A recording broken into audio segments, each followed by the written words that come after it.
திருச்சிற்றம்பலம். குறிப்பினின் உள்ளே குவலயம் தோன்றும், வெறுப்பிருள் நீங்கில் விகிர்தனும் நிற்கும், செறிப்புறு சிந்தையை சிக்கன நாடில் அரிப்புறு காட்சி அமரும் ஆமே. உள்ளத்துள்ளே வீற்றிருக்கும் இறைவன் திருக்குறிப்பில் உலக காட்சிகள் எல்லாம் தோன்ற வரும். பகை என்னும் அறியாமையான இருள் விலகிவிட்டால் பரம்பொருள் வெளிப்பட்டு நிற்கும். இறைவன் அருளை எண்ணி உள்ளன்போடும் தளராத மனம் கொண்டு தொடர்ந்து தேடினால் ஞானமே வடிவான பரம்பொருள் காட்சி தரும். நாமும் தேவநிலை பெற்று உய்யலாம்.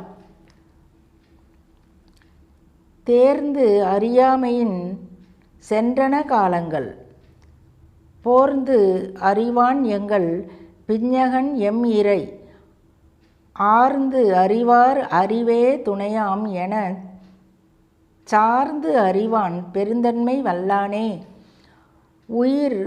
உய்வடைவதற்கு உதவும் மூல முதல்வன் சிவபரம்பொருளே என்பதை தெரிந்துணரும் அறிவு இல்லாமல் காலம் பல கழிந்தோடிவிட்டது, வாழ்நாள் வீணாகிவிட்டது என்று வருந்த வேண்டாம். விரிந்த சடைமுடி உடைய சிவபெருமான் எம் இறைவன் மீண்டும் உங்களுக்கு அருள வருவான். மெய்யறிவே துணையென நம்பி வழிபடுபவர்களை சார்ந்து அருள் செய்ய தயங்காத பெருந்தன்மை உடையவன் பெருமான். திருச்சிற்றம்பலம். திருச்சிற்றம்பலம்.